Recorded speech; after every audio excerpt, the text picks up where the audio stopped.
Okay, so in today's video, I'm going to show you how to do a substitute function, which is when we have a column of data and we have a specific piece of text or numbers, and we'd like to update them to a new piece of text or numbers. So in this example here, I'm going to change the letters prod from product to the word item.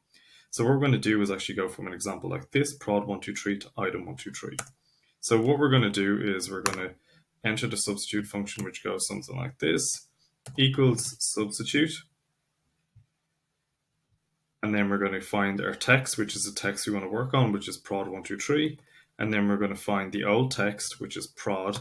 And then next, what we're going to do is add the new text, which is item. Then we're going to end brackets and press return. And this changes from prod123 to item123.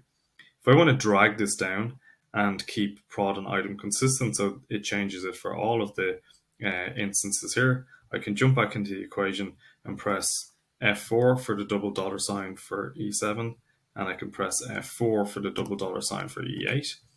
And then when I drag this down, we should see an update of the item SKU, of not the item SKU, but the item name. And that's how we do a substitute function.